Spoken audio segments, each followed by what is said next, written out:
शुरुआत करते हैं आज की क्लास। हाँ, बातें बंद कर ली जाए। कौन नहीं आया? आएगा आएगा। लास्ट क्लास में हम म्यूचुअल इंडक्शन की शुरुआत कर चुके थे। म्यूचुअल इंडक्शन में हमने ऐसा देख लिया था कि एक कॉइल है। इस कॉइल के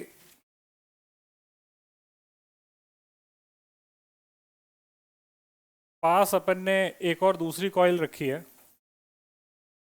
लेकिन इस वाली कॉइल को अपन ने बैटरी से ना जोड़ के सिर्फ गैल्वेनोमीटर से जोड़ा है। ये हम लास्ट क्लास में बात कर चुके थे। और इसमें हम करंट को वेरी करा के मैग्नेटिक फील्ड को वेरी करा रहे थे।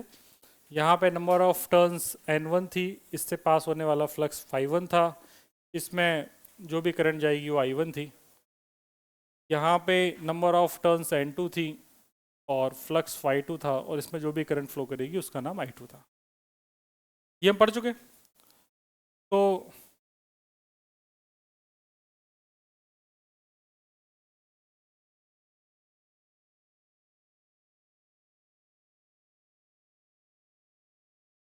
जैसे यहाँ पर अगर बात करा जाए तो इससे अगर इसमें कुछ करंट जाएगी तो करंट की वजह से इसमें से कुछ फील्ड लाइंस पास करेंगी, और ये field lines as it is मतलब काफ़ी दूर दूर तक जाएंगी इस तरीके से। तो अगर इसमें करंट वेरी करेगी तो इससे पास करने वाला खुद का फ्लक्स वेरी करेगा। अगर इसका खुद का फ्लक्स वेरी कर रहा है तो यही फ्लक्स तो इसका कुछ हिस्सा इस वाली कॉइल से पास कर रहा है। अगर इसमें फ्लक्स वेरी करेगा, मैग्नेटिक फील्ड वेरी करेगी, तो इससे पास होने वाला फ्लक्स भी चेंज होगा। मैं इसमें करंट चेंज करने से, इसमें फ्लक्स चेंज करने से इसके अंदर फ्लक्स चेंज हो रहा है। इसका मतलब लेंज लॉ के हिसाब से इसमें फ्लक्स चेंज का अपोज करके यहाँ पे एक ना एक इंड्यूस ईएमएफ जनरेट होगा, और एक कॉइल एक बैटरी की तरह बिहेव करना शुरू कर देगी, और यहाँ पे करंट फ्लो होना शुरू हो जाएगी। इस ईएमएफ को इंड्यूस ईएमएफ और उस करंट को आप इंड्यूस करंट के नाम से जानते हैं। ठीक है। अब बात यह है कि जो मेरे पास फ्लक्स है जो दूसरे वाली कॉइल से पास कर रहा है, दैट इज N2 Φ2, वो फ्लक्स प्रोपोर्शनल है किस चीज के? हाँ जी, Φ1। कैसे? ठीक ठीक ठीक। आप लोगों को वो याद है क्या कि इससे पहले हमने एक चीज पढ़ी थी, फाई बराबर Li। जो फ्लक्स है वो करंट पे डिपेंड कर रहा है। वैसी सिचुएशन यहाँ पर एक बार फिर से क्रिएट हो जाएगी। यहाँ पर बंद है क्या? तो यहाँ पे जो भी फ्लक्स होगा N2 Φ2, ये प्रोपोर्शनल टू हो जाएगा करंट के। तो यहाँ से हम बोल देंगे N2 Φ2 is proportional to is equal to Mi। M मैं बता ही चुका हूँ क्या, म्यूचुअल इंडक्शन। तो यहाँ पे जो M होगा वो M हो जाएगा N2 Φ2 डिवाइडेड बाई I। लेकिन ये करंट कौन सी है? ये करंट है पहली वाली, तो यहाँ पर मैंने 1 लिख दिया। यहाँ तक कोई प्रॉब्लम? तो ये हो जाएगा M is equal to N2 Φ2। अब देखो, जो फ्लक्स की जब तुम बात करोगे तो फ्लक्स है तुम्हारे पास, वो फ्लक्स को तुम लिखोगे B इंटू ए। लेकिन ये B कौन सा है? क्या इससे अंदर से पास होने वाला मैग्नेटिक फील्ड है या उसके अंदर से पास होने वाला मैग्नेटिक फील्ड है? मैग्नेटिक फील्ड यहाँ पर है ही किसकी वजह से? इसकी वजह से, इसकी वजह से।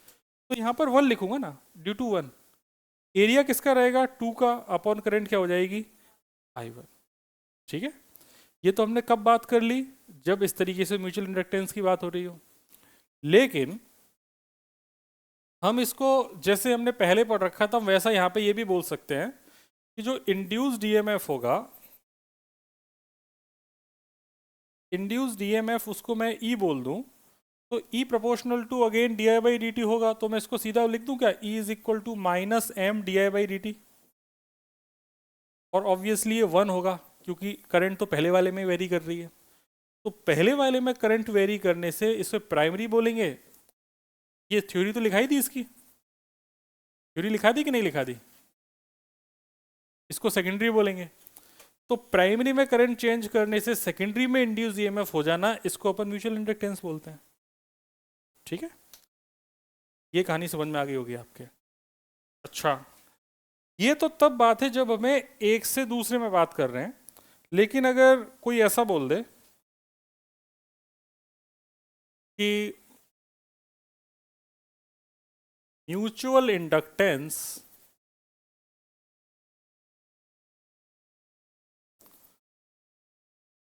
In terms of L1 and L2, मतलब सिर्फ इंडक्टेंस, इंडक्टेंस ऑफ सोलेनॉइड।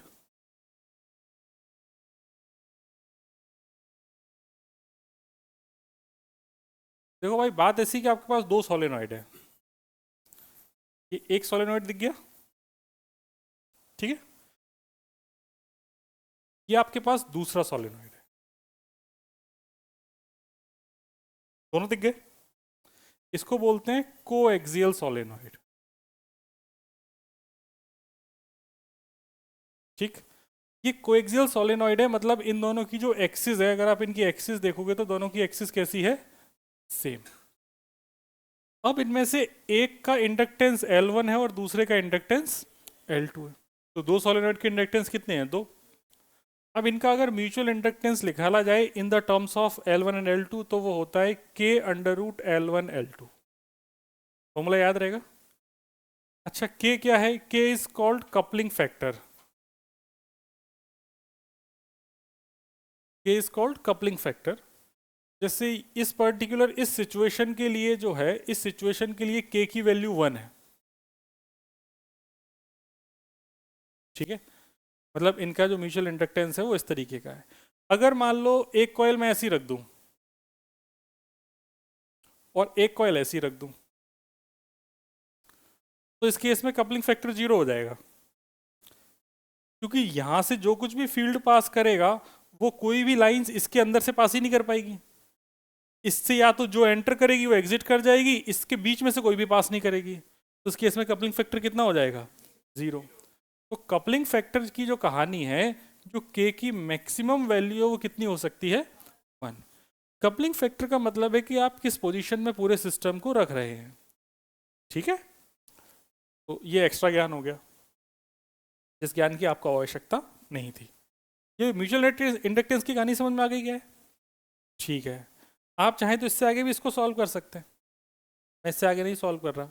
आप चाहें तो मैग्नेटिक फील्ड रख सकते हैं पहले वाले का, U0 NI, वो भी क्वेश्चन के थ्रू कर लेंगे एक आध क्वेश्चन, ठीक है। अच्छा भी आप लोग यूनिट्स ऑफ, ये पॉइंट लिख लो, units and dimensions of M and L are same, units and dimensions of M and L are same. M मतलब mutual inductance, L means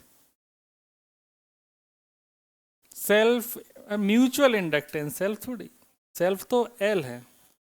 direction of dimension of M and L are same, ठीक है। M is independent of, next point, M is independent of current through primary coil. M is independent of current through primary coil.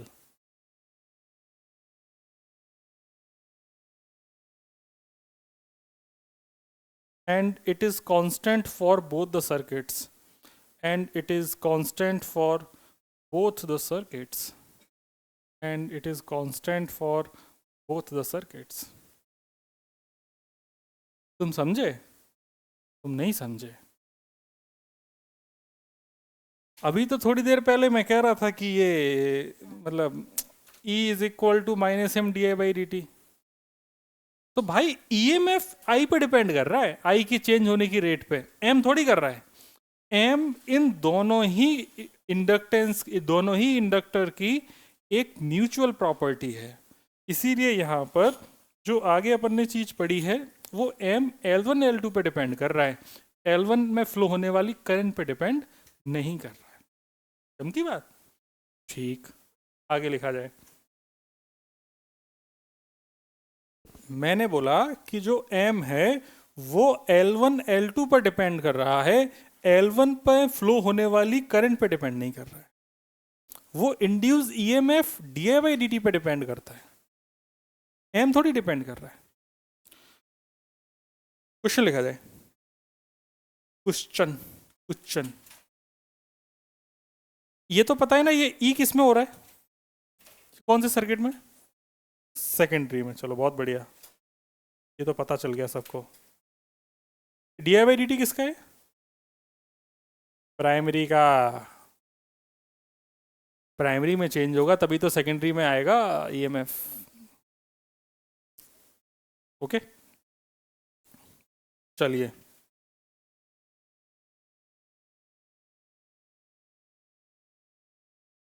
आगे बढ़े।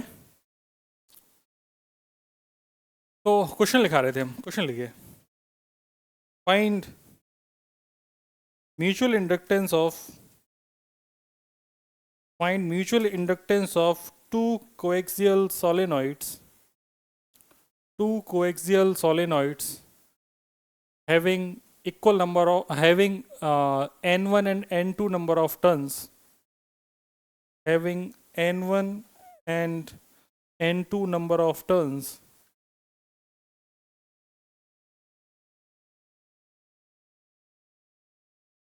same length L, same length L, and same area A, and same area A।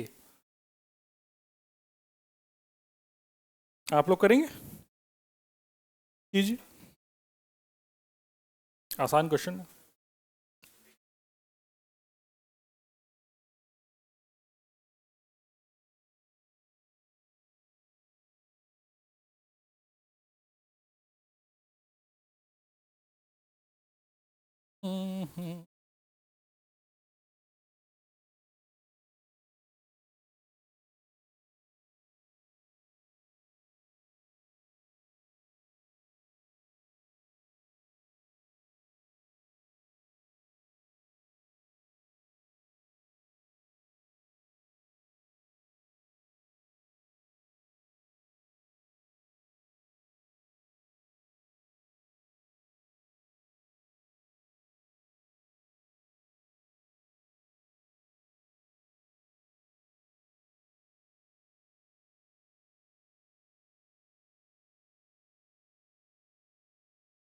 हो गया?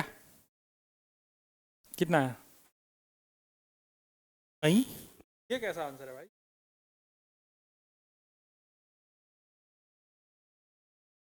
L1 L2 तो मैंने दिया थोड़ी है भाई। L1 L2 मतलब मैं इंडक्टेंस की बात कर रहा हूँ, सेल्फ इंडक्टेंस की, वो थोड़ी दिया है। सेम लेंथ है वो L। देखो, दिस इज द कॉइल और इसके ऊपर एक और कॉइल। लेकिन इंटरेस्टिंग बात ये है कि एक्सिस तो सेम है दोनों की, number of turns N1 and N2 है, लेंथ भी सेम है, और दोनों का एरिया भी, जो क्रॉस सेक्शन एरिया है वो भी सेम है। एक में अपन करंट को घुमा रहे होंगे, दूसरे में इंड्यूस हो जा रही होगी। तो हमने इसका एक फॉर्मूला पढ़ा था म्यूचुअल इंडक्टेंस का, वो फॉर्मूला था N2, क्या था, N2B1 A2 divided by I1, यही था। तो देखो भाई, नंबर ऑफ टर्न्स तो N2 है, पहले वाले का मैग्नेटिक फील्ड हो जाएगा mu naught N1 by L into I1। Solenoid का तो यही होता है, म्यू नॉट Ni, और N की वैल्यू कितनी होती है, capital number of turns upon length, into area A है, डिवाइडेड बाई करंट I1 है, तो I1 से I1 कट गया, तो आंसर हो गया म्यूचुअल इंडक्टेंस का M is equal to, coaxial solenoid के केस में M is equal to mu naught N1 N2 area divided by length. खत्म।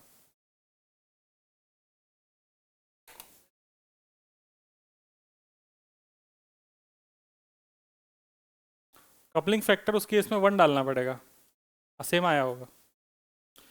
अगर मान लो कोई एरिया लिखने की इच्छा रखे तो एरिया कितना हो जाएगा, पाई आर स्क्वायर, है ना।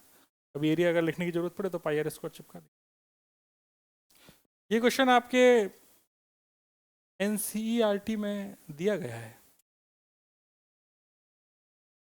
थ्योरी के रूप में। तो स्टार मार्क कर लेना चाहिए। अच्छा, मैं देखता हूँ आप लोगों की कॉपीज देखने पे क्या लगता है कि जैसे कॉपी आइडियली लिखी जानी चाहिए वैसे नहीं लिखी जाती है, पता नहीं क्यों। तुम लोग क्या करते हो? तुमको आंसर्स लिखना नहीं आते क्या?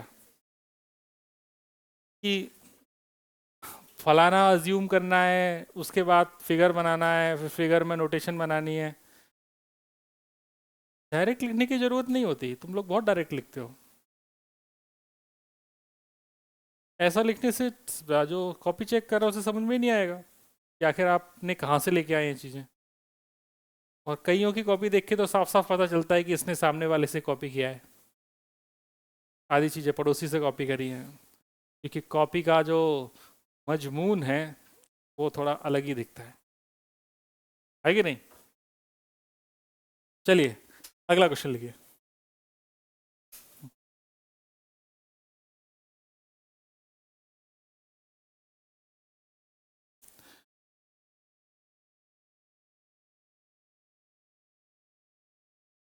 ये दोनों ही क्वेश्चन इंपॉर्टेंट है, एक ही कराया है, एक अभी जो कराऊंगा अगला है ना।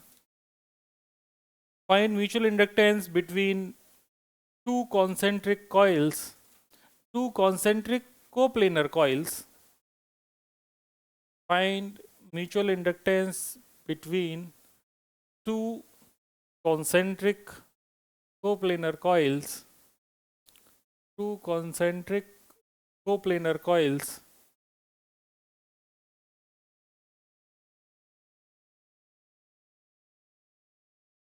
in which R1 is greater than R2 and current I1 is flowing and current I1 is flowing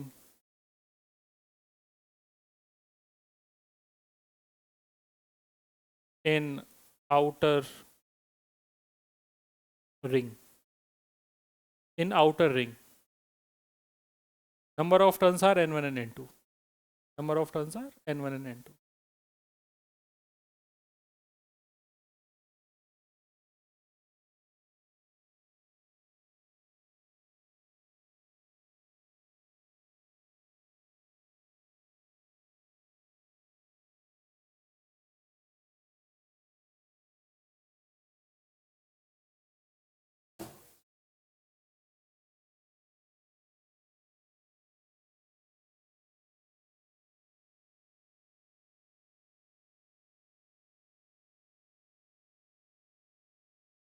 चलो ग्रुप में भी आपके टेस्ट प्लानर आ चुका है।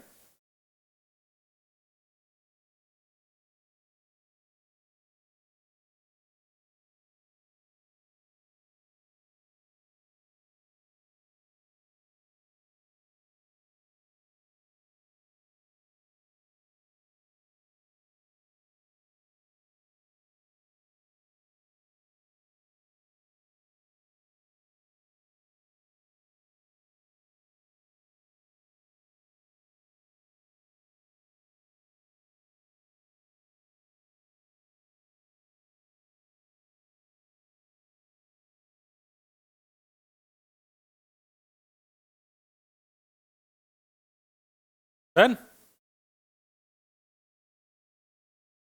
हाँ हाँ, एक ही वैल्यू डालनी है, बिल्कुल डालनी है एक ही वैल्यू।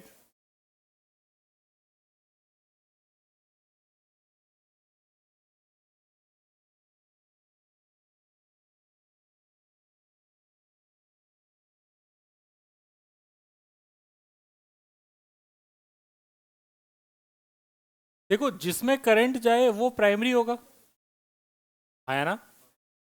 तो जो प्राइमरी है उसका नाम अपन ने वन रखा है हमेशा, ये याद करो, है कि नहीं? तो जैसे यहाँ पर ये जो क्वेश्चन है वैसे तो इजी है, इसमें कुछ ऐसा करने लायक है नहीं, आप लोग खुद ही कर लोगे। जैसे ये है एक, निकालते हैं बेटा, अभी निकालते हैं, अभी निकाल, थोड़ा सा धैर्य धारण कीजिए।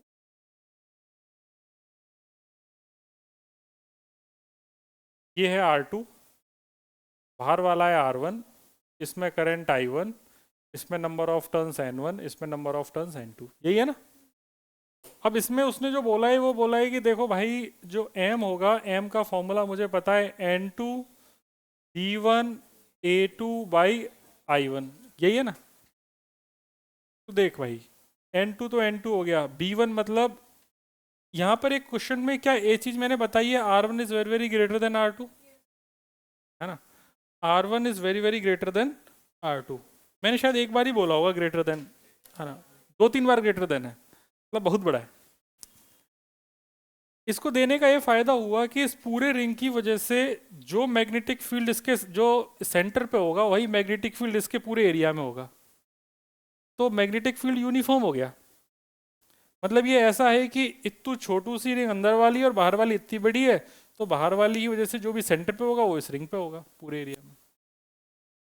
तो मैग्नेटिक फील्ड हो जाएगा भाई म्यू नॉट I1 अपॉन 2 पाई R1। एक रिंग की वजह से सेंटर पे कितना मैग्नेटिक फील्ड होता है, और इसमें नंबर ऑफ टर्न से टोटल n1, तो ये हो गया टोटल इनटू एरिया, छोटे वाले का एरिया मतलब πr2 स्क्वायर अपॉन I1, तो I1 से I1 कट गया, तुम्हारे पास क्या बच गया, mu naught n1 n2 upon 2 पाई R1 इंटू, पाई से पाई भी कट गया, पाई से पाई भी मार देते हैं, पाई से पाई मर गया, अपॉन 2R1 और ऊपर हो जाएगा R2 स्क्वायर। ये आ गया भाई म्यूचुअल इंडक्टेंस, मतलब M is proportional to R2 square upon R1। ये पॉइंट निकल के आया अपने लिए, है कि नहीं। अब क्या कर सकता है कि जो ये बाहर वाली शेप है, इस बाहर वाली शेप को वो कुछ भी आड़ा तिरछा बना दे। मतलब अगर मान लो इसने बाहर वाली शेप को अगर रेक्टेंगल बना दिया, तो रेक्टेंगल बना दिया तो उस केस में रेक्टेंगल की वजह से सेंटर पे निकालना पड़ेगा। अगर बाहर हेक्सागन बना दिया तो हेक्सागन की वजह से सेंटर पे निकालना पड़ेगा।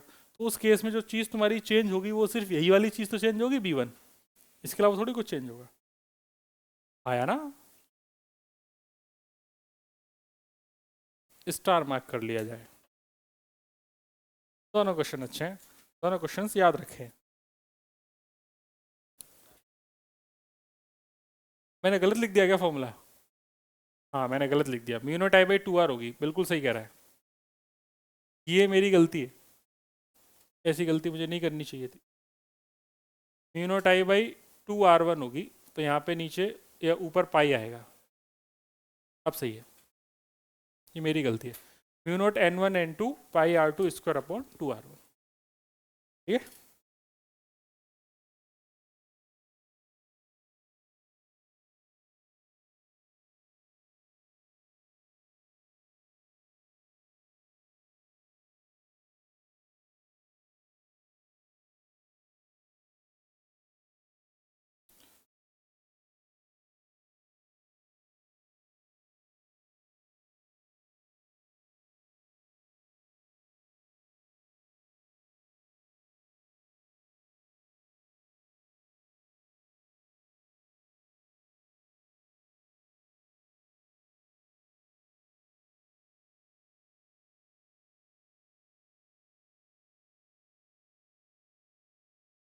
आगे चलें, छाप लिया, अगली हेडिंग लिखी जाए डायनेमिक EMI। डायनेमिक EMI मतलब तो बता ही चुका हूँ डायनेमिक EMI का। डायनेमिक EMI में क्या चेंज होगा, एरिया। तो अगली हेडिंग लिखी जाए डायनेमिक EMI।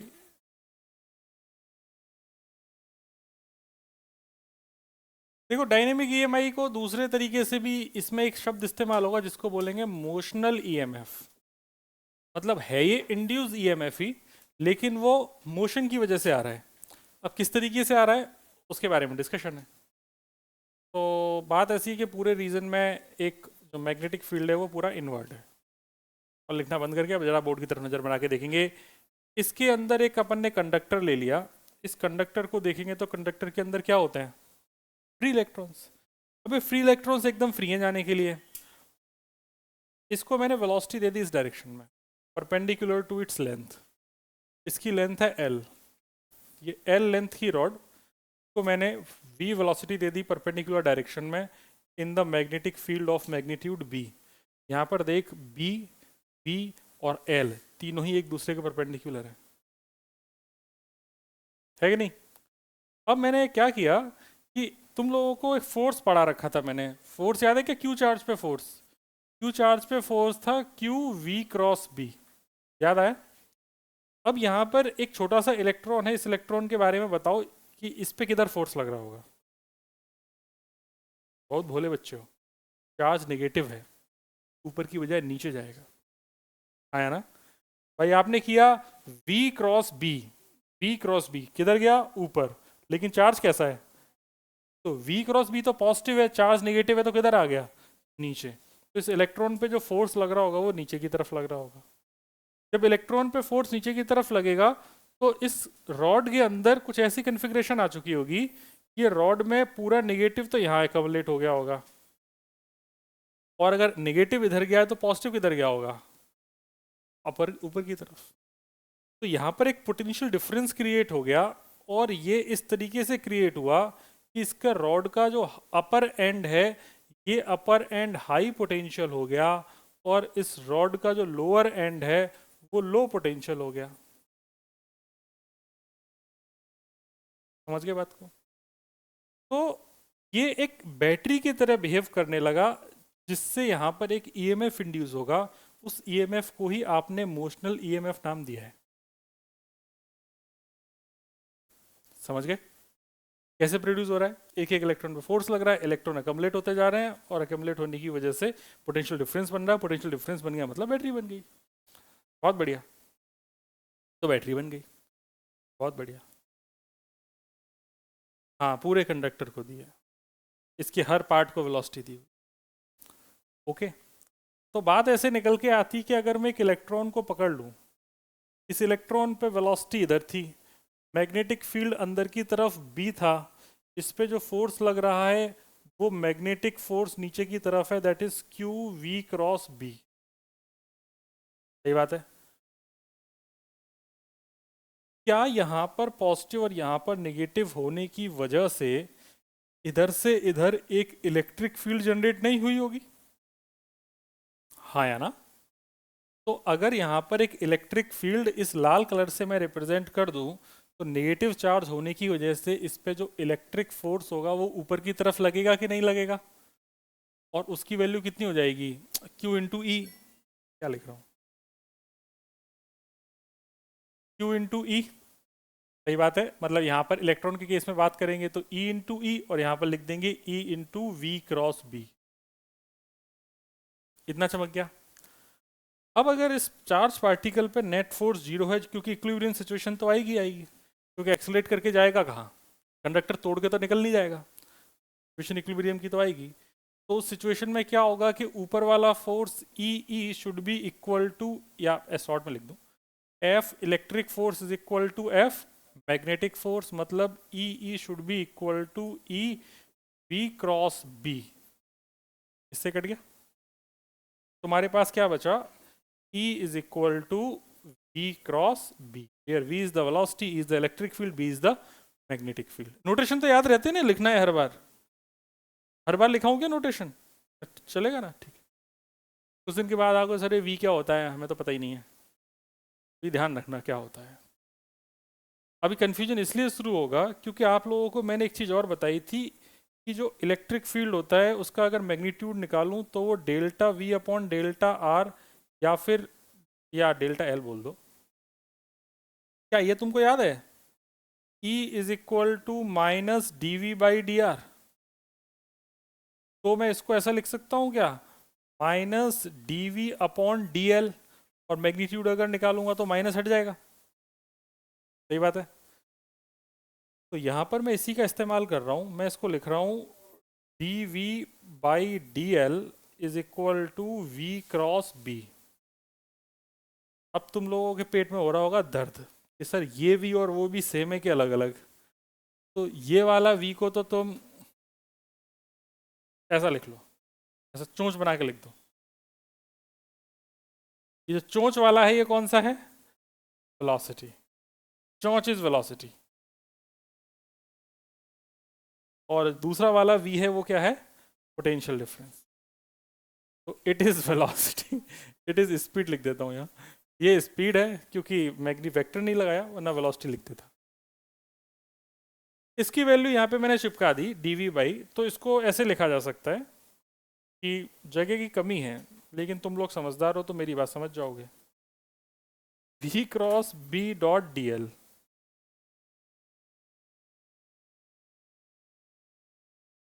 तुम समझे? इसके बाद मैंने ये लिखा है, ऐसा होता है इसलिए मैंने ऐसा लिख दिया इस वाली इक्वेशन को।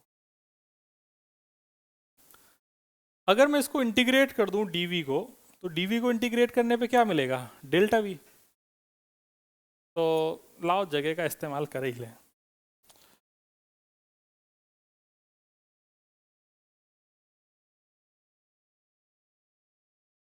इतना तो मोर देन सफिशिएंट। गंदी बात, ज़्यादा हो गया क्या?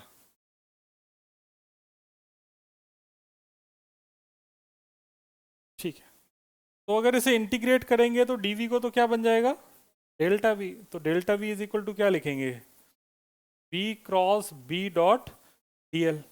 डेल्टा v तो पोटेंशियल डिफरेंस हुआ, इट इज पोटेंशियल डिफरेंस, ये लिखा हुआ है पोटेंशियल डिफरेंस। और पोटेंशियल डिफरेंस को ये आपने क्या नाम दिया था, ईएमएफ। तो आपके पास जो ईएमएफ का फॉर्मूला आ गया, वो ईएमएफ आ गया v cross b dot dl।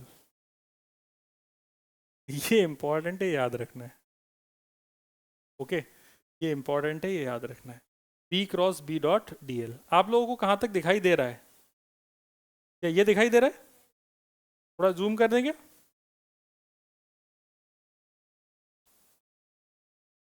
तो वीडियो वाले तो वापस से आगे पीछे करके देख लेंगे, तुम्हारे पास ये फैसिलिटी है नहीं अभी। ठीक है जी, तो अपन एक काम करते हैं, यहाँ तक आप लिखो, फिर अपन आगे बढ़ते हैं। बेसिक फॉर्मूला याद हो गया, ईएमएफ जो इंड्यूस होगा वो v cross b dot dl होगा। अब यहाँ से ना चीज़ें थोड़ी सी टिपिकल होती जाएंगी, कोशिश करते हैं समझने की। वैसे ये काम तुम पहले कर चुके हो, जैसे अगर कोई मैग्नेटिक फील्ड में आड़ा तिरछा लूप पड़ा हुआ है, इसमें करंट जा रही है ऐसे, ये इसका इनिशियल पॉइंट है, ये इसका फाइनल पॉइंट है। फाइनल और इनिशियल, ये फाइनल हो गया, ये इनिशियल हो गया। इसको मैंने वेलोसिटी दे दी v, ज़्यादा दूर दे दी, थोड़ा यहीं तक दो, औकात के बाहर नहीं होनी चाहिए। इतनी वेलोसिटी देने के बाद ये मूव करेगा। जब ये मूव करेगा तो हमसे पूछता है बताओ इसमें कितना ईएमएफ इंड्यूस होगा।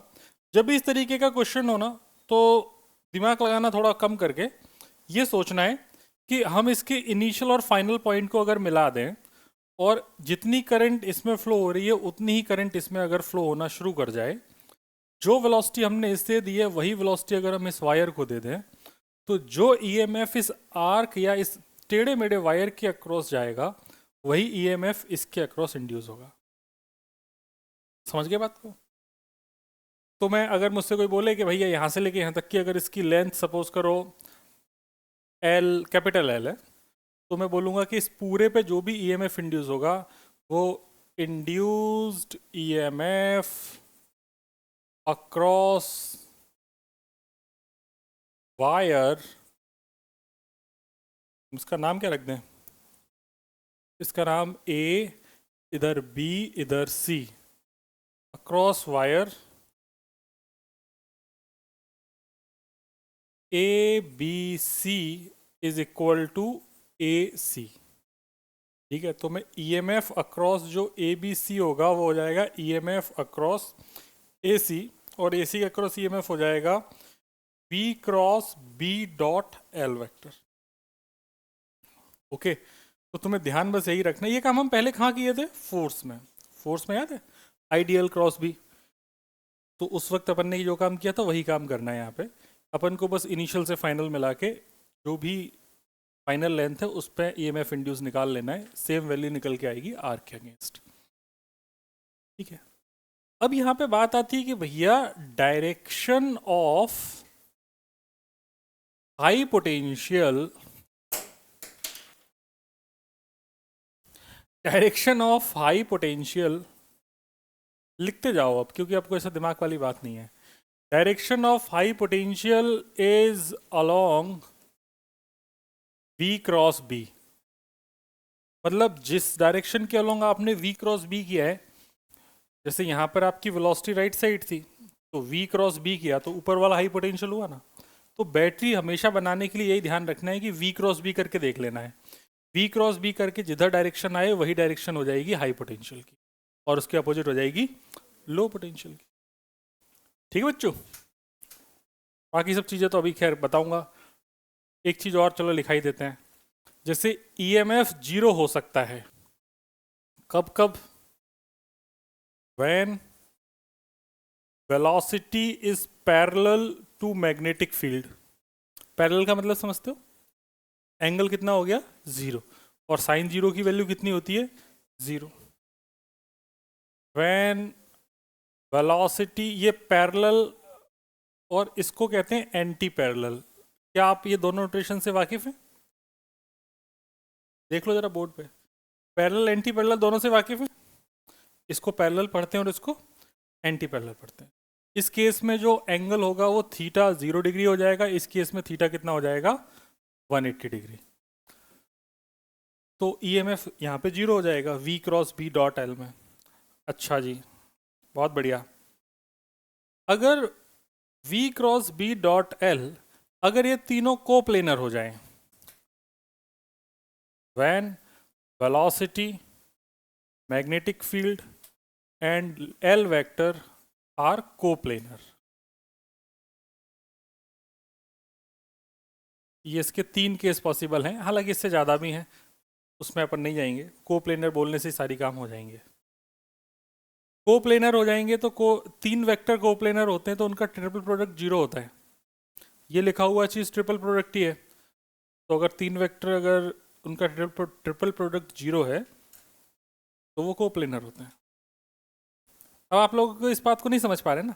इधर देखो, ये A है, ये B है, ये C है, ये तीनों एक ही प्लेन में है कि नहीं है? अब देख, मैंने A क्रॉस B किया तो A क्रॉस B A के भी परपेंडिकुलर आया, B के भी परपेंडिकुलर आया, तो A क्रॉस B है क्या? ये C के भी परपेंडिकुलर है। अब A क्रॉस B का मैं डॉट प्रोडक्ट अगर C के साथ लूंगा तो ये एंगल कितना है? 90, और 90 पे डॉट प्रोडक्ट कितना होता है? इसीलिए तीन कोप्लिनर वेक्टर का ट्रिपल प्रोडक्ट कितना होता है? जीरो। समझ गए? छापो।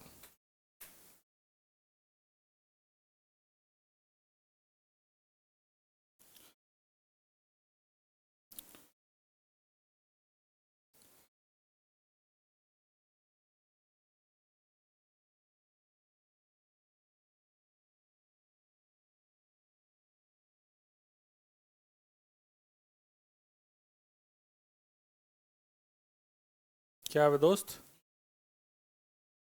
DL हमें पता है कि टोटल लेंथ ही होनी है, DL को इंटीग्रेट करके इसकी वजह से नहीं लिया। DL का इंटीग्रेशन L हो जाएगा। हाँ,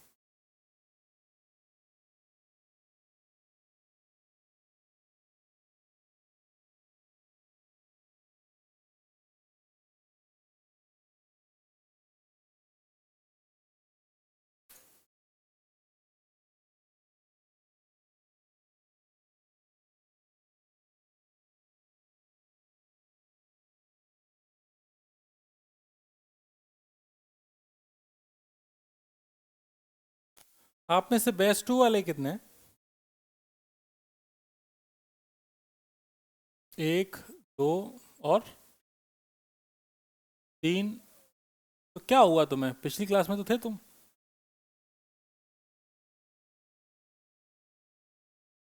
अच्छा, तो अभी वापस से कंसंट्रेट करने आए हैं आप।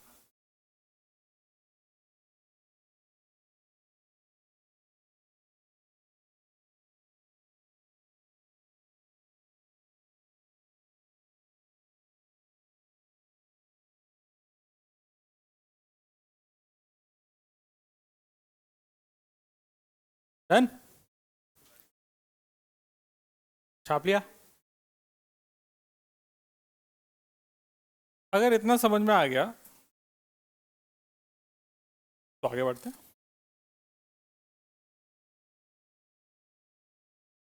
देखो आगे तुमको ये करना चाहिए कि एक एग्जाम्पल ले लेना चाहिए। एग्जाम्पल ऐसा है, ये एंगल 60 डिग्री है, इस वायर की लेंथ भी एल है, इस वायर की लेंथ भी एल है, इसमें करंट आई जा रहा है और इस पूरे रीजन में मैग्नेटिक फील्ड इनवर्ड है और इसकी वैल्यू बी है। हमसे ये पूछा गया है कि ये जो वायर है ए एम एन, तो EMF induced EMF across wire A M N हमसे पूछा गया है। इस क्वेश्चन को करने के लिए आप गौर से देखेंगे कि ये हमेशा अपने को इनिशियल और फाइनल पॉइंट को मिला लेना है। इनिशियल और फाइनल पॉइंट को मिला लिया, जो कि बहुत ही गंदा लग रहा है, और अच्छे से मिला लेते हैं। जो डायरेक्शन में करंट इसमें जा रही है वही डायरेक्शन में करंट इसमें जा रही है। मैंने यहाँ पर आपको इसकी वेलोसिटी की डायरेक्शन नहीं दी, पूरे को अपन ने ऐसे हॉरिजॉन्टल मूव किया है, तो हॉरिजॉन्टल मूव कर दिया अपन ने। जैसे ही अपन ने इसको हॉरिजॉन्टल मूव किया तो इससे जो एंगल बन रहा है 90 डिग्री है। तो अगर इसमें मैं इंड्यूस्ड ईएमएफ आपसे पूछूं तो induced EMF A M N will be same as induced EMF in A N. सही बात है। और इसकी जो वैल्यू होगी वो होगी V क्रॉस B। तो V cross B dot DL vector. अब इसकी वेलोसिटी इधर है, मैग्नेटिक फील्ड अंदर है, तो वेलोसिटी और मैग्नेटिक फील्ड के बीच का एंगल कितना है?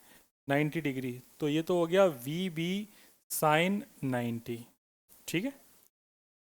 अब इसका DL वेक्टर, मतलब इसका DL वेक्टर तो इस डायरेक्शन में, DL वेक्टर इस डायरेक्शन में है, V क्रॉस B भी इसी डायरेक्शन में। तो V क्रॉस B भी इसी डायरेक्शन में, DL वेक्टर भी इसी डायरेक्शन में है, तो इनके बीच का एंगल कितना है? 0। तो यहाँ से लेके यहाँ तक की अगर मैं लेंथ बात करूँ तो length across AN into cos. समझ गई बात? नहीं समझे? देखो V क्रॉस B किया तो किधर आया? ऊपर आया। तो V क्रॉस B ऊपर आ गया। अब V क्रॉस B ऊपर आने के बाद तुम्हारा L वेक्टर भी तो इसी के अलोंग है, तो यही डायरेक्शन तुम्हारी आई V क्रॉस B की और यही डायरेक्शन आई L वेक्टर की। तो इनके बीच का एंगल कितना है? तो जब इन दोनों का डॉट प्रोडक्ट लोगे तो क्या लिखोगे? cos 0 लिखोगे कि नहीं लिखोगे? वही तो लिखा है। समझे? तो ये हो गया अपने पास। एक मिनट रुको। तो भाई इसको सॉल्व कर लेंगे। अब इसके बाद थोड़ा सा ट्रिग्नोमेट्री का इस्तेमाल होगा। ट्रिग्नोमेट्री के हिसाब से आप देखेंगे तो ये लेंथ एल ही आएगी, क्योंकि ये एल है, ये एल है, तो इक्विलेटरल ट्रायंगल में लेंथ भी कितनी हो जाएगी? एल हो जाएगी। तो ये हो जाएगा आपके पास वी बी एल। तो ये आएगा E M F across A M N. ठीक है दोस्त, मैं इसका एक शॉर्टकट भी बता देता हूँ तुम। ठीक, शॉर्टकट भी देख लो। जैसे कि induced E M F across rod in transverse magnetic field.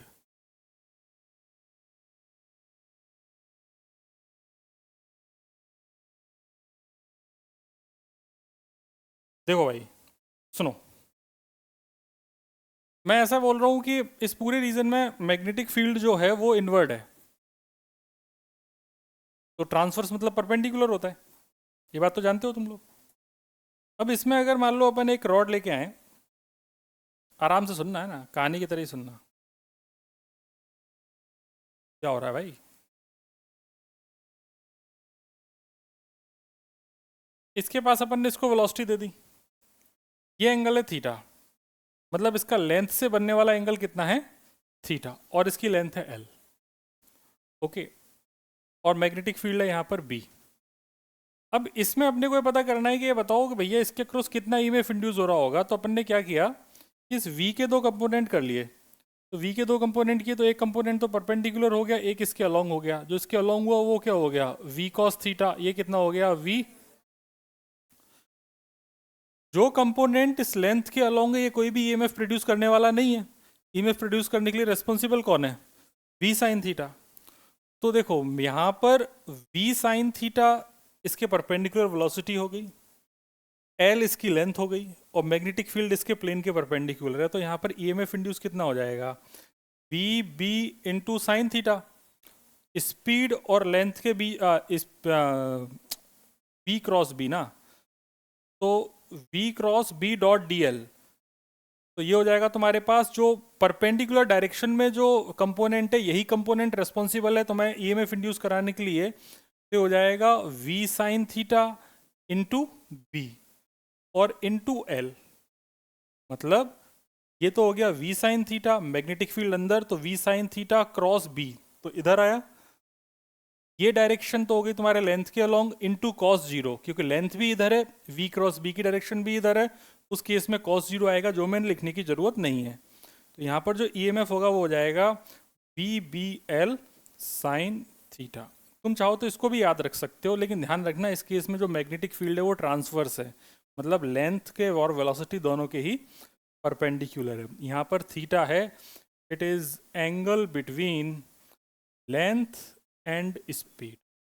Length और वेलोसिटी के बीच का जो एंगल है वो थीटा है। हाँ,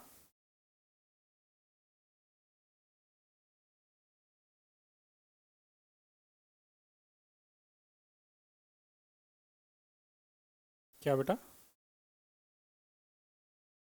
90 माइनस थीटा करेंगे तो किसके? हाँ, तो सेम ही तो आना चाहिए ना, कैसे भी कर ले। मैं तो सिंपल ये सोच के कर रहा हूँ कि इसमें ईएमएफ इंड्यूस जो करेगा वो वी साइन थीटा करेगा, v cos theta EMF induce करेगा ही नहीं। अगर तुम चाहो तो इसके बीच का एंगल वी और एल के बीच का एंगल तुम्हारे थीटा पता ही है, ठीक है? तो तुम्हारा जो पहला कंपोनेंट होगा वी क्रॉस बी का, वो तो साइन 90 हो ही जाएगा, और दूसरा वाला कॉस 90 माइनस थीटा क्या हो जाएगा? Sine theta. उस केस में भी सेम ही आएगा, अंतर थोड़ी आएगा कुछ भी, ठीक है? तो तुम लोग चाहो तो इसको ऐसे याद भी रख सकते हो कि ट्रांसवर्स मैग्नेटिक फील्ड में जो भी यहाँ पर ईएमएफ इंड्यूस होगा उसकी वैल्यू हो जाएगी वी बी एल, या फिर v perpendicular B into L. V sine theta length के परपेंडिकुलर कंपोनेंट है।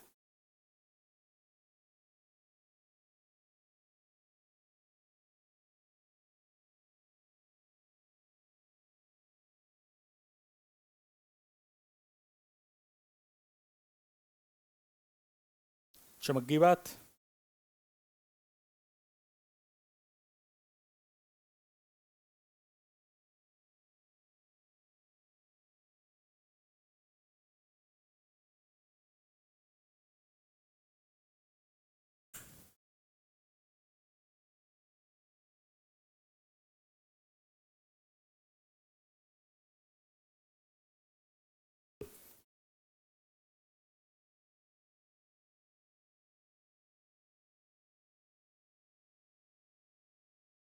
बहुत फर्क पड़ेगा, उस केस में इंटीग्रेशन से करना पड़ेगा। तो अभी तक के डिस्कशन में तुमने बस एक चीज देखी कि हम v B L sine theta लगाएंगे जब जब ट्रांसवर्स मैग्नेटिक फील्ड में अपन किसी भी कंडक्टर को घुमाएंगे। फॉर्मूला है we B L sine theta, fundamental formula है V cross B dot D L, ठीक है? चलो भाई,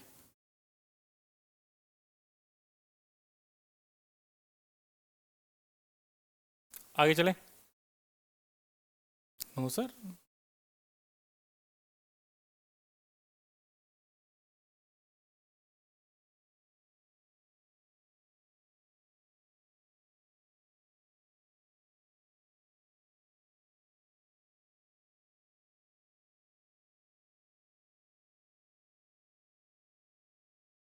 डन।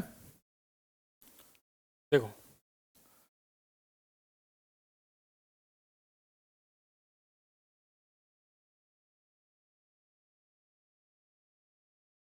हृदय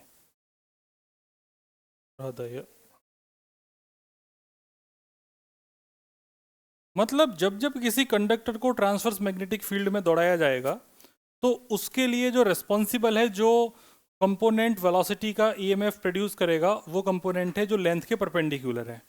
इसको समझने के लिए अपन ऐसा समझें कि जो लेंथ मैग्नेटिक फील्ड को कट करेगी, वही लेंथ रिस्पॉन्सिबल है या वही वेलोसिटी रिस्पॉन्सिबल है? मैं क्या कहना चाह रहा हूँ कि जैसे मान लो इस पूरे रीजन में इस तरीके से मैग्नेटिक फील्ड है,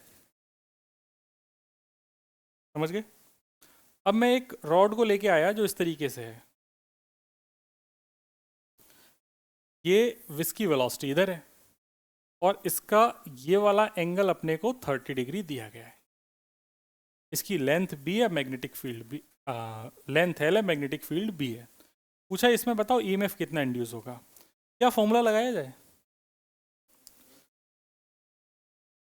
तो फॉर्मूला है हमारे पास V B L sine theta, लेकिन थीटा क्या था? 60, तो यहाँ पर थीटा की वैल्यू कितनी हो जाएगी? 60। तो यहाँ पर आंसर हो जाएगा वी बी एल इंटू √3/, क्या हमने वही किया है हर बार। मतलब आप चाहें तो इस फॉर्मूले को इस फॉर्मेट में भी लिख सकते हैं, ये इस फॉर्मूले को ऐसे भी लिखा जा सकता है, E is equal to v perpendicular B L, या फिर E is equal to v B into L perpendicular. सब एक ही बात लिखी हुई है। इतना ज़्यादा वो उन लोगों के लिए जो बहुत ज़्यादा दिमाग लगा रहे हैं, तो ना सिंपल सोचना है we B L sine theta, theta is the angle between length and velocity vector, बात खत्म। इससे ज़्यादा दिमाग मत लगाओ। और आसान करना है, वेलोसिटी के दो कंपोनेंट करो, वेलोसिटी का जो कंपोनेंट लेंथ के अलॉन्ग है वही लेना है और फॉर्मूला है वी बी एल। सिंपल। कौन सा बढ़िया लग रहा है? सब बढ़िया लग रहा है ना? बस ठीक है, ठीक है जी। अब जो आगे की बात मैं ये ऐसा बोलना चाह रहा था कि अगर जैसे मान लो मैग्नेटिक फील्ड लाइंस इसी तरीके से हैं और अगर इस लेंथ को मैं इसमें इसको प्लेन के अंदर इस तरीके से लेके जाऊं इस रॉड को, तो क्या कोई भी ईएमएफ इंड्यूस होगा? तो देखो ईएमएफ इंड्यूस तब होता है जब फ्लक्स चेंज होता है, जब फील्ड लाइंस या फ्लक्स लाइंस जब एक दूसरे को लेंथ के से कट रही होंगी तभी ईएमएफ इंड्यूस होगा। ऐसा सोच के यहाँ पे ढेर सारे पेड़ खड़े हुए हैं, ठीक है? अब अगर अपन ने ऐसे एक रॉड ली, सारे के सारे पेड़ मैग्नेटिक फील्ड लाइंस हैं, अपन ने एक रॉड ली और रॉड को ऐसे छोड़ दिया, क्या इस रॉड से एक भी पेड़ कटेगा? नहीं कटेगा। इसका मतलब इस रॉड ने एक भी फील्ड लाइन को कट नहीं किया, इसकी वजह से इसमें कोई भी ईएमएफ इंड्यूस होने वाला नहीं है। इतना सेट हो गया दिमाग में? अब मैंने क्या किया कि इस रॉड को ऐसा हॉरिजॉन्टल कट कर दिया ऐसे, तो ऐसे पेड़ कट रहे हैं। तो अगर ऐसे पेड़ कट रहे हैं इसका मतलब इस रॉड के अक्रॉस ईएमएफ इंड्यूस होगा। मैं इसको इस तरीके से कट करूंगा तब भी पेड़ कट रहे हैं, इसको इस तरीके से घुमाऊंगा तो भी कट रहे हैं, इसको इस तरीके से लेके जाऊंगा तो भी कट रहे हैं, लेकिन अगर इसको ऐसे ड्रॉप कर दूंगा तो कुछ भी ईएमएफ इंड्यूस हो नहीं रहा है। समझ गए बात को, किस तरीके से काटापीटी हो रही है? ठीक। उसके बाद आपको अगर थोड़ा सा आइडिया है तो जो अर्थ होती है वो अर्थ थोड़ा सा अंडे जैसी है, ऐसी नहीं है, अर्थ थोड़ी ऐसी है। अर्थ में इस तरीके से फील्ड लाइंस होती हैं, ये वाला इस तरीके से ऐसे ऐसे और ऐसे, ये फील्ड लाइंस होती हैं, आपने देखी रखी हैं। यहाँ पर जोग्राफिक नॉर्थ होता है, यहाँ पे जोग्राफिक साउथ होता है। यहाँ पर मैग्नेट की बात करेंगे तो मैग्नेटिक नॉर्थ है और ये मैग्नेटिक साउथ है। यहाँ पर ये इक्वेटर होता है, इक्वेटर पता है ना आपको, और ये क्या होते हैं? पोल। तो पोल पर जो भी मैग्नेटिक फील्ड है वो वर्टिकली है। यहाँ पर आप देखेंगे तो यहाँ पर जो भी फील्ड लाइंस है वो वर्टिकल ही हैं। तो पोल पर जो भी मैग्नेटिक फील्ड है वो पूरे का पूरा है, यहाँ पर कोई भी हॉरिजॉन्टल कंपोनेंट नहीं है। सिमिलरली यहाँ पर भी बी वी की वैल्यू तो बी है, लेकिन बी एच कितना है? 0। बी एच मतलब horizontal component of magnetic field. जब आप यहाँ पर आएंगे तो यहाँ पर सिर्फ और सिर्फ हॉरिजॉन्टल है, मतलब जो बी एच होगा दैट विल बी बी, लेकिन बी वी की वैल्यू होगी 0। अब बच्चों के पेट में दर्द ये है कि सर सारी लाइनें वर्टिकल दिख रही हैं, आप एक बार इसको यहाँ पर बी एच बोल दे रहे हो और यहाँ पर इसको बी वी बोल दे रहे हो। तो सुनो, तुम अर्थ की सरफेस पर खड़े हो, अर्थ की सरफेस के जो पैरेलल है वो तो हॉरिजॉन्टल है और अर्थ की सरफेस के जो परपेंडिकुलर है वो वर्टिकल है। सोच लिया, ये अर्थ की सरफेस इसके पैरेलल जो है वो हॉरिजॉन्टल है और इसके परपेंडिकुलर है वो वर्टिकल, मतलब जो सेंटर की तरफ जा रहा है वो वर्टिकल। अब यहाँ पर सेंटर ये है, यहाँ पर सेंटर की तरफ जो जा रहा है तो ये वर्टिकल हुआ, और ये क्या हो गया, हॉरिजॉन्टल। सिमिलरली यहाँ पर ये वर्टिकल हुआ और ये क्या हो गया, हॉरिजॉन्टल। यहाँ पर ये वर्टिकल हुआ और ये वाला क्या हो गया, हॉरिजॉन्टल। समझ गए बात को? तो वर्टिकल और हॉरिजॉन्टल क्लियर है? तो मैं अर्थ के बाहर से देखेंगे अर्थ को, ठीक है। तो मैं ऐसा बोल सकता हूँ एक पॉइंट कि जो magnetic field of earth is from south to north, जो लिखा है उसको समझ। Magnetic field of earth is from south to north. सारी फील्ड लाइंस ऐसे ही जा रही। तो जैसे अगर मैं बोलूं कि ये नॉर्थ है, ये साउथ है, ये ईस्ट है, ये वेस्ट है, तो यहाँ पर जो भी फील्ड लाइंस होंगी वो इस तरीके से दिख रही होंगी कि नहीं दिख रही होंगी? और ये कौन सी होंगी, हॉरिजॉन्टल होंगी कि वर्टिकल होंगी? हॉरिजॉन्टल। क्योंकि देख, ये साउथ है, ये नॉर्थ है, ये ईस्ट है और ये वेस्ट है। तो साउथ से नॉर्थ फील्ड लाइन से दिख रही हैं, तो सारी फील्ड लाइंस ये वाली हॉरिजॉन्टल दिख रही हैं कि वर्टिकल है? वर्टिकल तो ये वाली है ना, तो वर्टिकल वाली तो मैं यहाँ दिखा ही नहीं सकता। अगर दिखाना है तो कैसे दिखाऊंगा वर्टिकल? इस तरीके से दिखाऊंगा। क्या तुम्हारा 3D विजुअलाइजेशन हो रहा है? थोड़ी देर में दिमाग खर्च ना हो जाए तुम्हारा। चमक रहा है कि नहीं चमक रहा? ठीक। तो ये BH इधर है और BV अंदर है। अब एक काम करते हैं, तुम्हें BH BV दोनों क्लियर है? इसको यहाँ 2D में उतार लेते हैं।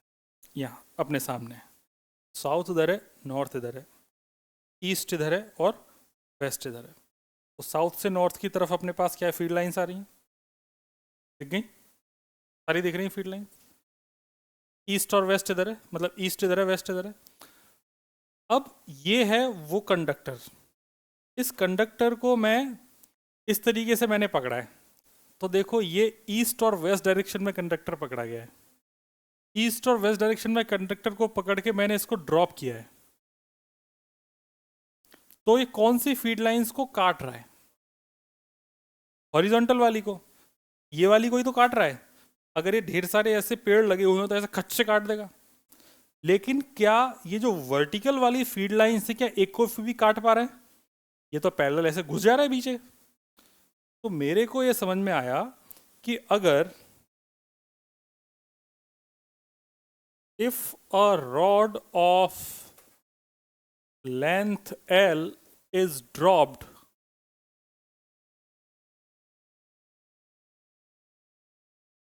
east west direction by keeping it in east west direction, मैंने उसको ईस्ट वेस्ट डायरेक्शन में रख के ड्रॉप कर दिया। तो जैसे ईस्ट वेस्ट डायरेक्शन में रख के मैंने इसको ड्रॉप किया है, तो यहाँ पर जो EMF इंड्यूस होगा वो VBL में, ये B कौन सा होगा, हॉरिजॉन्टल या वर्टिकल? ईस्ट वेस्ट मतलब अभी तो बताया, north south east west.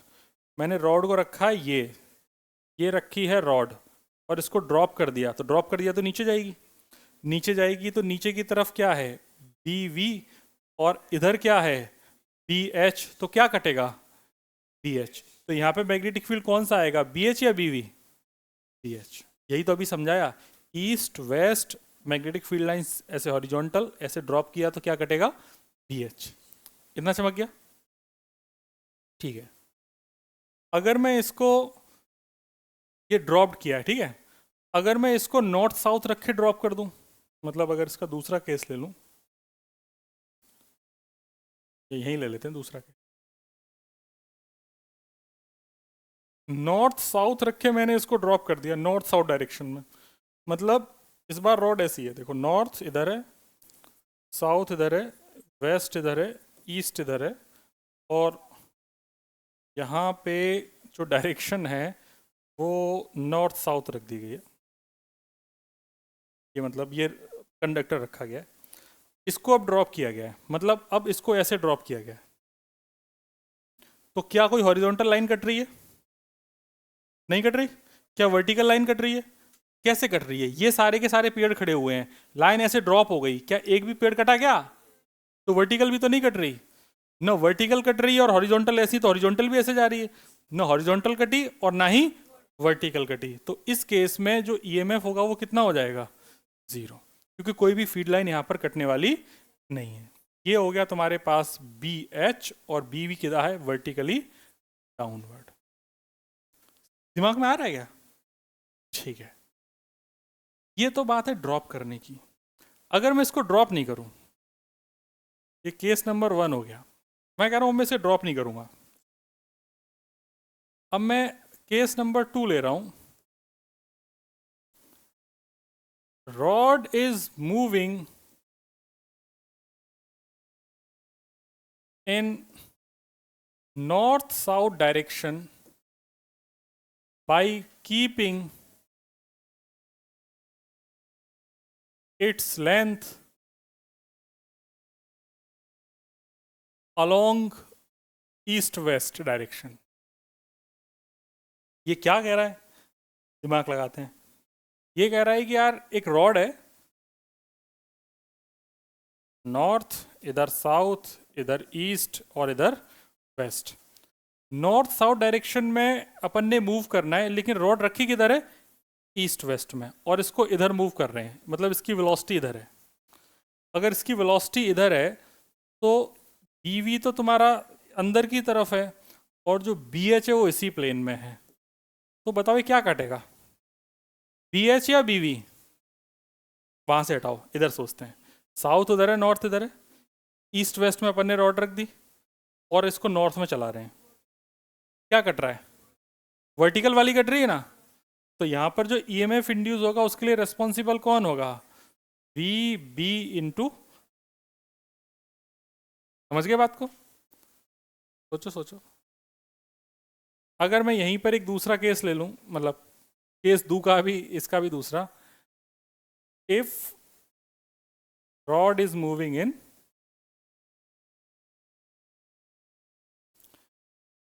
East direction, east west direction, by keeping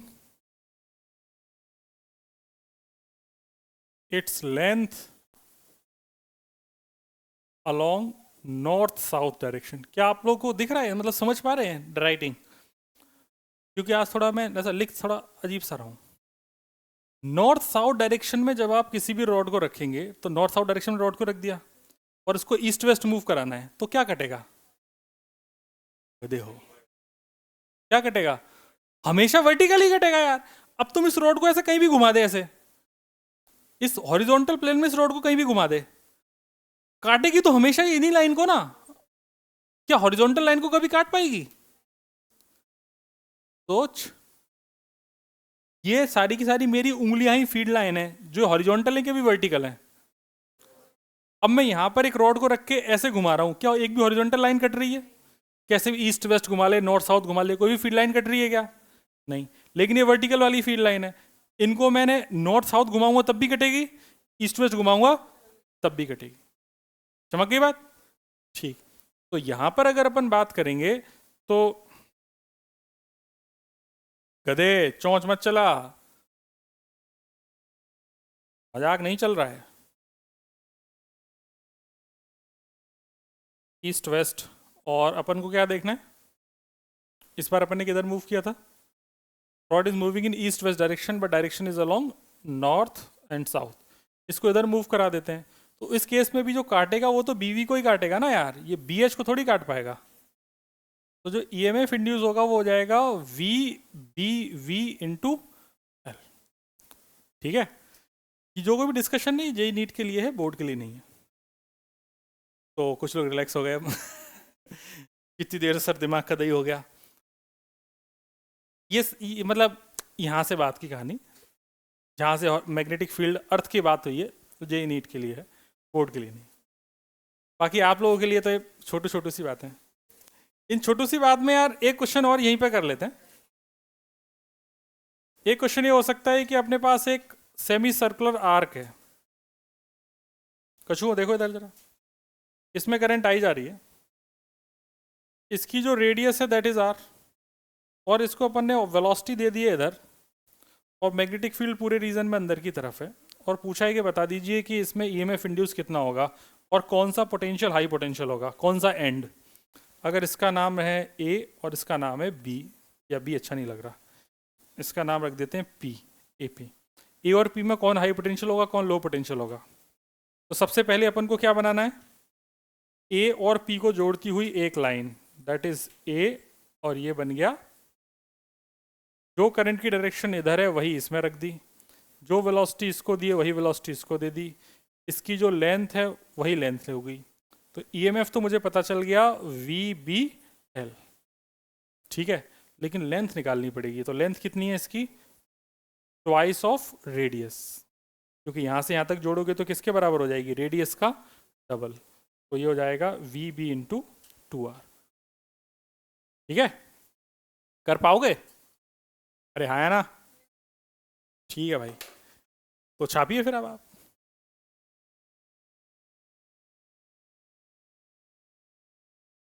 आप लोगों ने सुना होगा कि जो स्टैटिक चार्ज होता है, एरोप्लेन में स्टैटिक चार्ज डेवलप हो जाता है तो उसमें चार्ज डिफ्यूजर्स लगे होते हैं, नहीं देखे आपने, उसमें ना ऐसे एक पतले रबर के वायर जैसे लगे होते हैं, वो चार्ज डिफ्यूजर्स होते हैं, रबर जैसे देख रहे होंगे ना, वो चार्ज डिफ्यूजर्स होते हैं, फ्लैप के पीछे लगे होते हैं।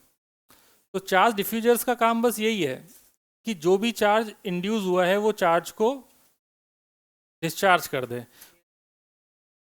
सारे सारे रीजन है उसमें, उसमें एयर फ्रिक्शन भी रीजन है, उसमें अर्थ की मैग्नेटिक फील्ड की वजह से जो भी इंड्यूस हो रहा है, सारे रीजन है।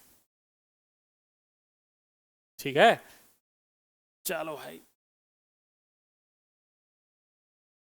यहाँ पे जो करंट की डायरेक्शन है ना, इसको बताने की जरूरत नहीं है कहीं भी किसी भी क्वेश्चन में, ये सिर्फ इसलिए बताई गई है ताकि आपको पुराना याद रहे, जो अपन ने फोर्स निकाला था आईडीएल क्रॉस बी वो वाला। बाकी आवश्यकता नहीं है कहीं भी करंट की, यहाँ पे भी कहीं जरूरत नहीं करंट की, सिर्फ कंडक्टर होना चाहिए, अपने आप ईएमएफ इंड्यूस हो जाएगा। ओके, मेरे हिसाब से वक्त आ गया आगे पढ़ने का, है ना। लिखिए जरा हेडिंग, बे मिनट,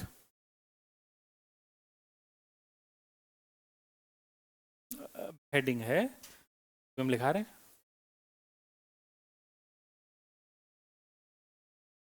शुरू करें। हेडिंग लिखी जाए, मोशन ऑफ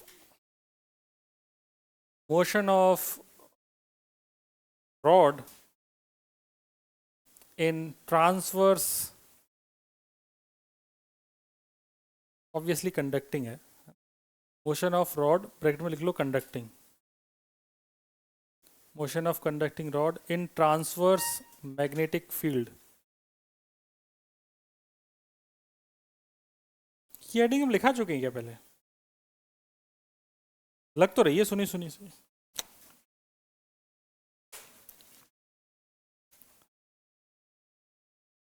लिखिए क्या, नहीं लिखाई, कोई बात नहीं, अच्छी बात है। देखो भाई, बात ऐसी है कि अपने पास ये एल लेंथ की एक रॉड है, ये वाली रॉड है, ठीक है, इसको अपन ने दो रेल्स, रेल्स मतलब पटरियां, दो पटरियों के बीच में अपन ने ऐसे रखी है, एक रेजिस्टेंस है एक्सटर्नल जो आर है वो अपने यहाँ लगा दिया है, और अभी थोड़ी देर पहले आपने ऐसा समझा कि जो एक रॉड है अगर इसको ट्रांसवर्स मैग्नेटिक फील्ड में मूव कराएंगे तो इसके पास एक ईएमएफ इंड्यूस हो जाएगा, तो बैटरी की तरह काम करेगी, मतलब यहाँ पे करंट फ्लो करेगा। तो यहाँ पे कुछ वेलोसिटी अपन ने इसको दे दी और मैग्नेटिक फील्ड बी है, तो बच्चे तुरंत इस बात को समझ गए कि देखो सर, अगर ऐसे आपने कर दिया ना तो हमें पता है कि सब कुछ परपेंडिकुलर है, तो यहाँ पे एक ईएमएफ जनरेट होगा और वो ईएमएफ की वैल्यू ई होगी और उसकी वैल्यू हो जाएगी वी बी एल। हमने सर वी क्रॉस बी करके देख लिया, ये वाला हाई पोटेंशियल होगा और ये वाला लो पोटेंशियल होगा, और यहाँ पर एक बैटरी के साथ एक रेजिस्टेंस लग जाएगा, और यहाँ पर जो सर्किट में करंट फ्लो होगी उसकी डायरेक्शन एंटी क्लॉकवाइज दिख रही होगी। तो यहाँ पर अगर मैं तुमसे पूछूं कि इंड्यूस्ड ईएमएफ कितना है, तो इंड्यूस्ड ईएमएफ बोलते ही तुम बोलोगे sir that is v B L. फिर मैं बोलूँ कि इंड्यूस्ड करंट कितनी है, तो इंड्यूस्ड करंट भी आप लोग बता दोगे मुझे कि इंड्यूस्ड करंट है sir E by R, that is v B L by R, ठीक है। फिर उसके बाद करंट के बाद अपन बोलें कि भैया ये बताओ कि इसमें पावर कितनी है। तो पावर निकालने के लिए पहले अपने को फोर्स निकाल लेना चाहिए। तो जैसे फोर्स अगर निकालेंगे तो फोर्स इस एल, ये ऐसे इसी तरीके की बात है कि जो एल लेंथ की एक रॉड है जिसमें अब आई करंट फ्लो हो रही है, इस आई करंट फ्लो हो रही है, मैग्नेटिक फील्ड इनवर्ड है, तो इस पे फोर्स कितना लग रहा होगा। तो आइडियल क्रॉस बी, या यहां समझ लो अगर इसमें करंट ऐसे जा रही है तो आइडियल क्रॉस बी, तो फोर्स की डायरेक्शन पीछे होगी कि नहीं होगी, हाथ पर चला के देख लो। फोर्स का मुझे पता था, फॉर्मूला था आइडियल क्रॉस बी। तो यहां पर अपन ने जब आइडियल क्रॉस बी किया तो मेरे पास आ गया करंट तो हो गई आई, और ये एल की जगह लेंथ एल हो गई, बी की जगह बी हो गया, इनटू एंगल है 90 डिग्री। आइडियल और मैग्नेटिक फील्ड के बीच का एंगल 90 डिग्री है। तो ये हो जाएगा आई, आई की जगह डाल देंगे अपन E by R into L into B. ये फोर्स आ गया, ठीक है। यहाँ फोर्स का कोई डाउट नहीं। तो आपने एक चीज़ पता करी, दूसरी चीज़ पता करी, तीसरी चीज़ पता करी, चौथी चीज़ अब आप पावर भी पता कर सकते हैं। पावर होती है एफ डॉट वी, याद है, फोर्स इंटू स्पीड। तो फोर्स है E L B by R, और इंटू इसकी स्पीड, तो स्पीड है वी। ठीक, यहाँ पर आई ई की वैल्यू भी अपन डाल देंगे। ई की वैल्यू कितनी है, we B L by R into L B, तो हो जाएगा v B L square B square by R. यहाँ पर अपन वैल्यू डाल देंगे तो हो जाएगा v L square B square divided by R into v, तो हो गया वी बी एल का होल स्क्वायर डिवाइडेड बाई, हम चाहते तो power v square by R से भी निकाल सकते थे या ई स्क्वायर बाई आर से। तो ये देख ई स्क्वायर बाई आर ही तो लिखा हुआ है ये, आया ना। तो चाहे आप मैकेनिक्स के फॉर्मूले से पावर निकालें या फिर आप करंट इलेक्ट्रिसिटी के फॉर्मूले से पावर निकालें, दोनों से ही आंसर कैसा आएगा, सेम। कितना चमक गया, 1 घंटा 12 मिनट की क्लास हो गई। आगे बढ़ते हैं और अंतिम चीज पढ़ते हैं आज की क्लास की। अंतिम चीज ये है कि rotation of rod in transverse magnetic field.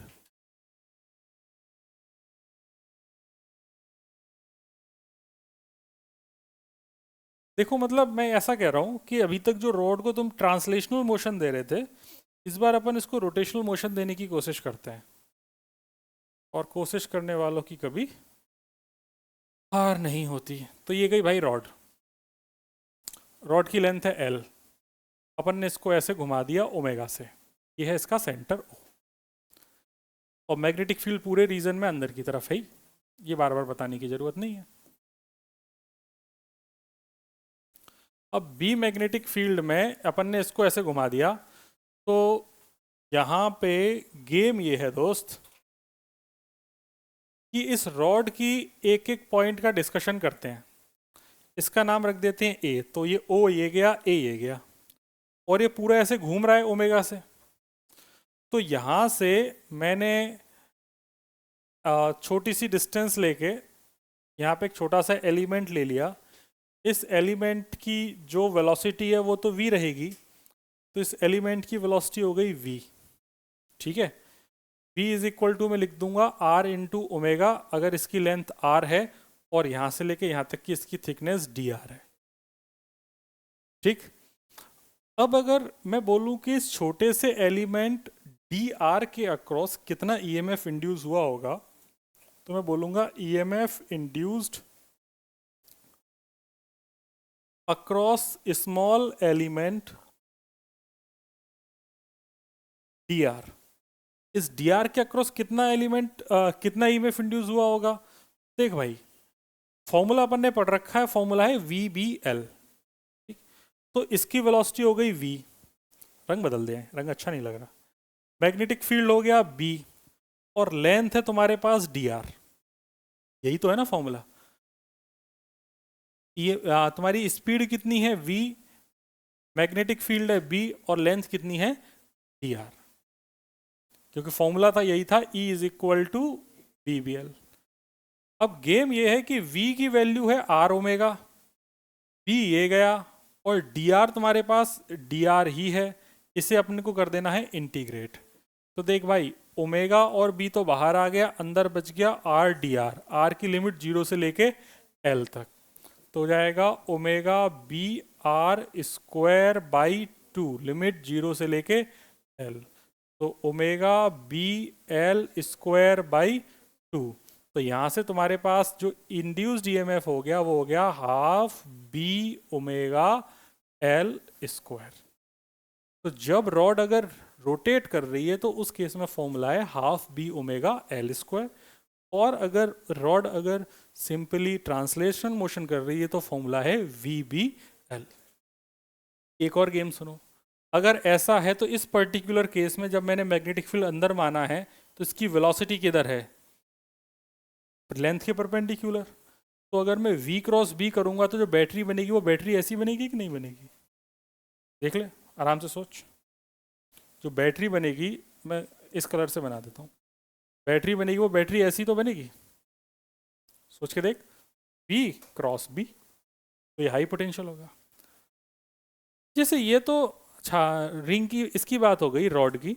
अगर मान लो डिस्क होती तो क्या होता, या स्पोक्स होती, स्पोक्स समझते हो, पहिए में ताने लगी होती हैं, ताने समझती हो, ताने, पहिए में ताने नहीं समझते, स्पोक्स भी नहीं समझते, तो और कौन सी भाषा है जिसमें मैं समझाऊं। पहिए के सेंटर से लेके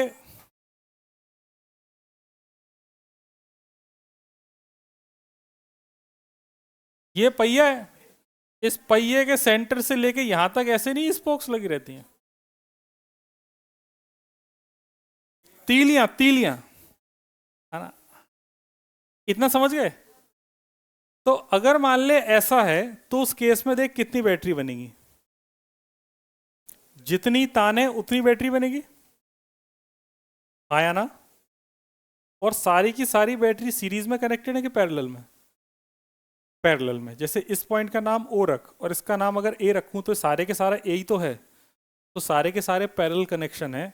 उस केस में भी induced EMF half B omega L square ही होगा, भले ही कितनी भी हो, क्योंकि सारे के सारा जो कनेक्शन है वो किसमें है, पैरेलल।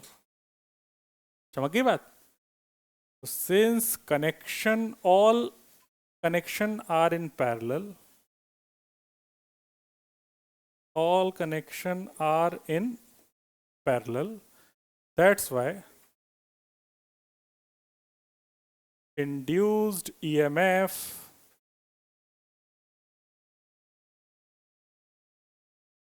नीचे लिखा है वही हो जाएगा। ठीक है, आज के लिए इतना ही। अगली क्लास में अपन डायनेमिक EMI पढ़ लिए, वैसे डायनेमिक पीरियोडिक EMI पढ़ेंगे। Thank you very much. छापना शुरू कीजिए।